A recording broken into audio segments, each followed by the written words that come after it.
Hi, Vero. Hello. The only Dutch entry that is this year in the Tiger competition is the film Quality Time by Dan Baker. Bakker. Can you tell us about the film? I think it is one of the very special entries this year. It's one. I was very happy to see a film that is so daring come from the Netherlands. It's a Dutch-Norwegian co-production. It's a Dutch filmmaker, and he has just simple ambitions. You wouldn't say it by meeting him if you talk to him. He seems like not an ambitious person, but he is, because the way he tells the film, which is almost a fragmented look at losers, it is funny, it is tragic, it is hilarious, and he just says, you know what, let's throw the book out of the window, the rule book, let's just make film how that makes sense. If that is to a blinking dot, then that works. It's also very cinematographic, huh? That struck me too, that he's very, very precise in all his shots, scenes that he He's very precise, and what I personally very much like, that it has this very weird kind of ironic, satirical humor. Maybe I would like to think that is a typical Dutch thing. Don't know whether it is, but let's just claim it because it works so well. Thank you so much. You're welcome.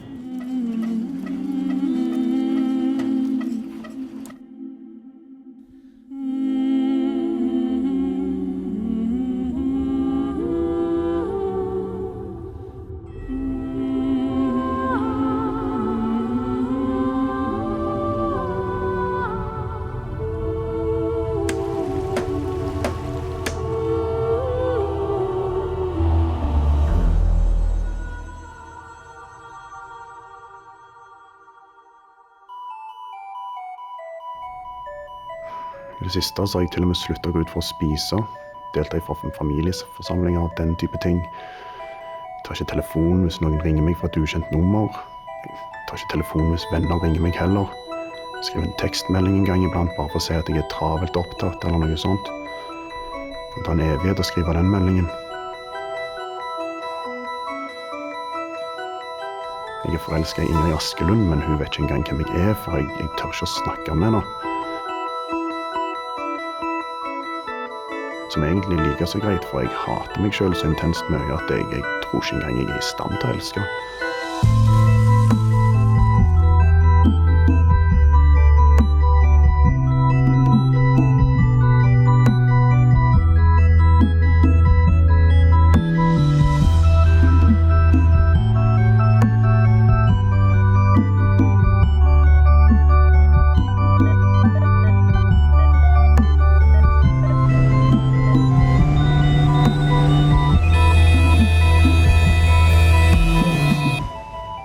Jeg kommer til å dø en ensom mann. Ingen vil komme i begravelsen min.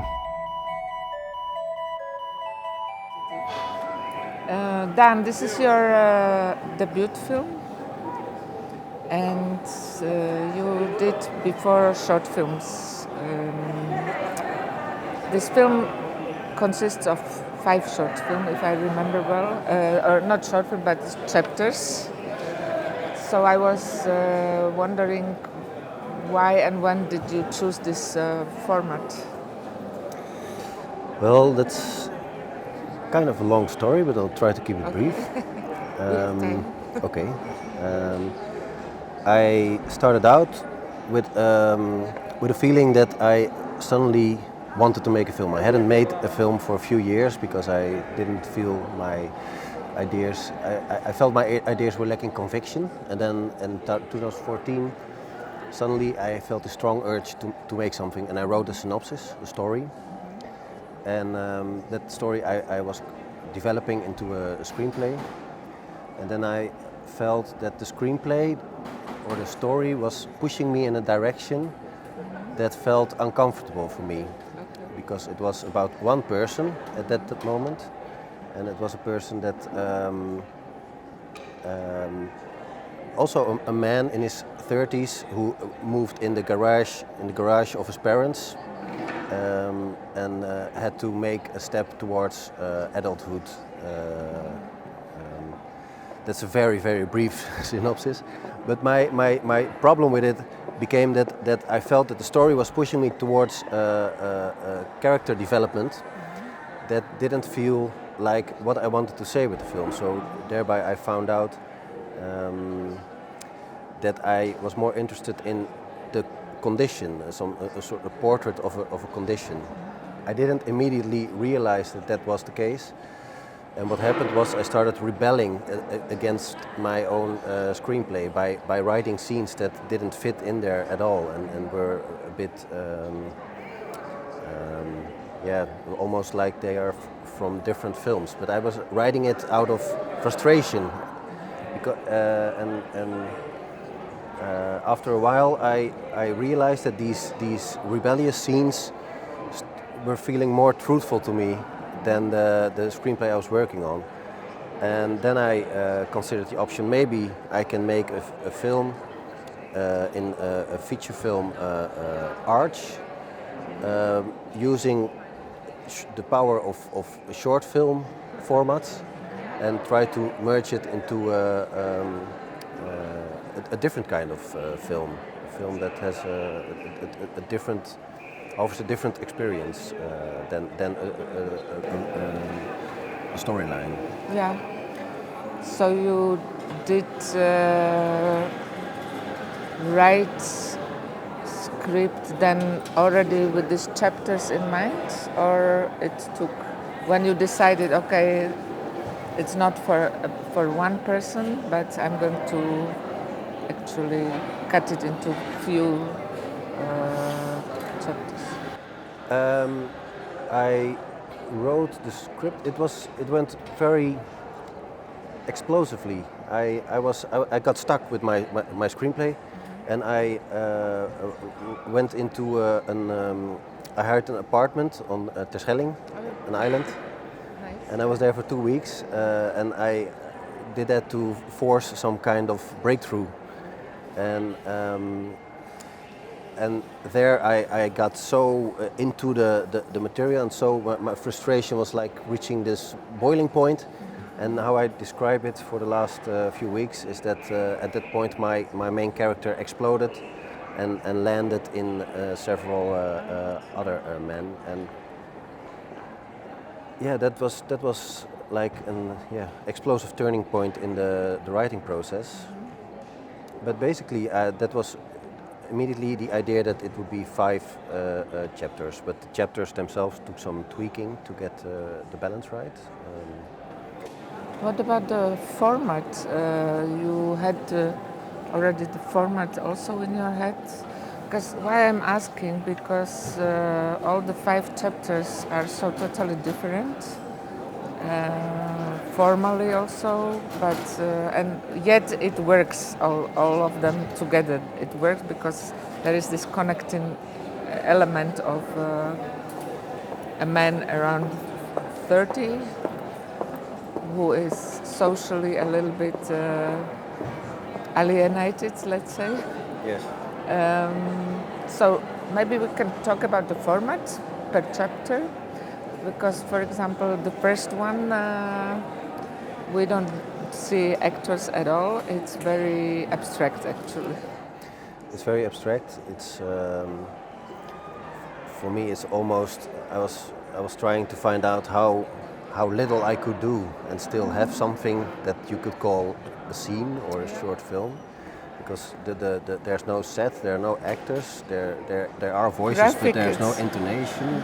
There's almost nothing. It's like, so that seemed for me an appropriate way to start this film. It's almost like it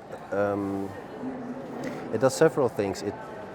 I try to put the audience in the right mindset for the film, so they see something that is so strange that they realize that this is not a regular film. They have to decide: am I going to step into this experience, or am I going to step outside?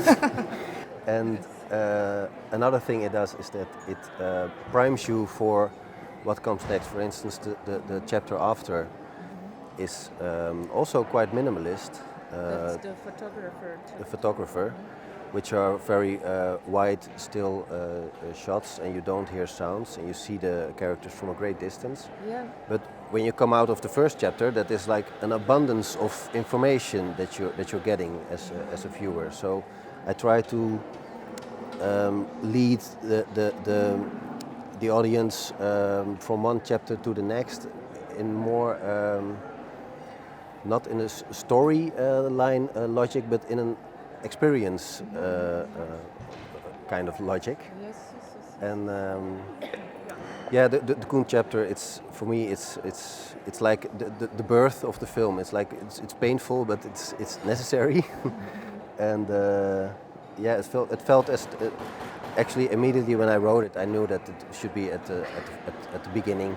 Only after I started analyzing why, because a lot of people ask me about that. Yeah, interesting. So Koen is the first one, the dot one. The photographer is Jeff. Stefan. Sorry. But there you also don't. There you also surprise us because we see only the dialogues on the screen written. Yeah. We don't hear. You use music.